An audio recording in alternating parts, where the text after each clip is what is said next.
ನಮಸ್ಕಾರ ಸ್ನೇಹಿತರೆ, ಇದು ನನ್ನ ಮೈಸೂರು ಪ್ರವಾಸದ ಸಣ್ಣ ಸುಂದರ ನೆನಪುಗಳು.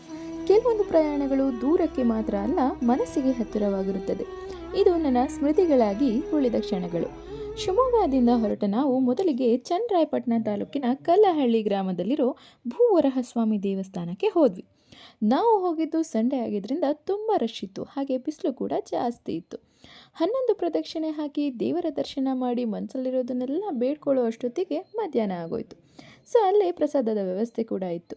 ಮಕ್ಕಳಿಗೂ ತಿನ್ನಿಸಿ ನಾವು ಸ್ವಲ್ಪ ತಿಂದು ಕೂತು ರೆಸ್ಟ್ ಮಾಡಿ ಹೊರಡೋ ಅಷ್ಟೊತ್ತಿಗೆ ಮಧ್ಯಾಹ್ನದ ಸುಸ್ತೆಲ್ಲ ಮಾಯ ಆಗೋಯ್ತು. ಅಲ್ಲಿಂದ ನಾವು ಹೊರಟಿದ್ದು ಮೈಸೂರಿನ ಕಡೆಗೆ. ಮೈಸೂರು ಅರಮನೆ ಕೇವಲ ಕಟ್ಟಡ ಅಲ್ಲ, ಅದು ಕರ್ನಾಟಕದ ಇತಿಹಾಸ ಮತ್ತು ಸೌಂದರ್ಯದ ಪ್ರತೀಕ. ಮೈಸೂರು ಅರಮನೆಯ ಪ್ರತಿಯೊಂದು ಗೋಡೆಯಲ್ಲೂ ಒಂದು ಕಾಲದ ವೈಭವ ಇನ್ನೂ ಜೀವಂತವಾಗಿದೆ. ಅಲ್ಲಿನ ಪ್ರತಿಯೊಂದು ಪೇಂಟಿಂಗ್ಸ್ಗಳು, ನಿಲುವು ಗನ್ನಡಿಗಳು, ಅಲ್ಲಿನ ಕಲಾತ್ಮಕತೆಯನ್ನು ತುಂಬಿಕೊಂಡಿರುತ್ತ ಕಂಬಗಳು, ಅದೆಲ್ಲ ನಮ್ಮನ್ನು ತುಂಬ ಆಕರ್ಷಿಸುತ್ತೆ. ವೈಭವ, ಇತಿಹಾಸ ಮತ್ತು ಶಿಲ್ಪಕಲೆಯ ಸುಂದರ ಸಂಗಮ ನಮ್ಮ ಈ ಮೈಸೂರು. ಅದಕ್ಕೆ ಒಂದು ಬೇಜಾರಾಗಿದ್ದು ಏನಂತ ಅಂದರೆ, ನಮಗೆ ಅಂಬಾರಿ ನೋಡಲು ಆಗಲಿಲ್ಲ.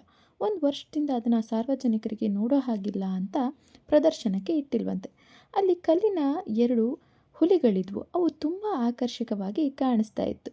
ಪೂರ್ತಿ ಮೈಸೂರು ಪ್ಯಾಲೇಸಲ್ಲಿ ನಾವು ಕೇವಲ ನೋಡಿರೋದು ಕಾಲು ಭಾಗ ಮಾತ್ರ ಅಂತ ನನಗನ್ನಿಸ್ತು. ನಾವು ಹೋಗಿದ್ದ ಟೈಮಿಗೆ ಅಲ್ಲಿ ಫಲಪುಷ್ಪ ಪ್ರದರ್ಶನ ಕೂಡ ನಡೀತಾ ಇತ್ತು. ಬಟ್ ಅದು ಇನಾಗ್ರೇಷನ್ ಆಗೋದು ತಡ ಆಯಿತು, ಹಾಗಾಗಿ ನಾವು ಅದನ್ನು ನೋಡೋದಕ್ಕಾಗಲಿಲ್ಲ. ಸೊ ನಾವು ಅಲ್ಲಿ ಮೈಸೂರು ಪ್ಯಾಲೇಸಲ್ಲಿ ಸ್ವಲ್ಪ ಫೋಟೋಸ್ಗಳನ್ನು ಕ್ಲಿಕ್ ಮಾಡಿಕೊಂಡು ಹೊರಟಿದ್ದು KRSನ ಕಡೆಗೆ. ಮಕ್ಕಳಂತೂ ನೀರನ್ನು ನೋಡಿ ತುಂಬಾ ಖುಷಿಪಟ್ಟರು. ನಾವು ರಾತ್ರಿ ನಡೆಯೋ ಮ್ಯೂಸಿಕಲ್ ವಾಟರ್ ಫೌಂಟೇನ್ನ ನೋಡಬೇಕು ಅಂತಲೇ ಅಲ್ಲಿಗೆ ಹೋಗಿದ್ದು. ಅದನ್ನು ನೋಡಿಕೊಂಡು ಮತ್ತೆ ಮೈಸೂರಿಗೆ ವಾಪಸ್ ಬಂದು ಊಟ ಮಾಡಿ ಸ್ಟೇ ಮಾಡಿದ್ವಿ. 1 ದಿನದಲ್ಲಿ ನಾವು ಮಕ್ಕಳನ್ನ ಕರ್ಕೊಂಡು ಜಾಸ್ತಿ ಜರ್ನಿ ಕೂಡ ಮಾಡೋದಕ್ಕಾಗಲಿಲ್ಲ, ಯಾಕಂದರೆ ಮಕ್ಕಳು ಇನ್ನೂ ಚಿಕ್ಕವರಾಗಿರೋದ್ರಿಂದ ಸುಸ್ತಾಗುತ್ತೆ ಅಂತ. ಸೊ ನಾಳೆ ಬೇರೆ ಕಡೆ ಹೋಗೋಣ ಅಂತ ಪ್ಲ್ಯಾನ್ ಮಾಡ್ಕೊಂಡ್ವಿ. ಮಂಡೇ ನಾವು ಎಲ್ಲೆಲ್ಲಿ ಹೋದ್ವಿ, ಏನೇನನ್ನು ಮಾಡಿದ್ವಿ ಅನ್ನೋದನ್ನು ನಾನು ನೆಕ್ಸ್ಟ್ ವಿಡಿಯೋದಲ್ಲಿ ಹೇಳ್ತೀನಿ.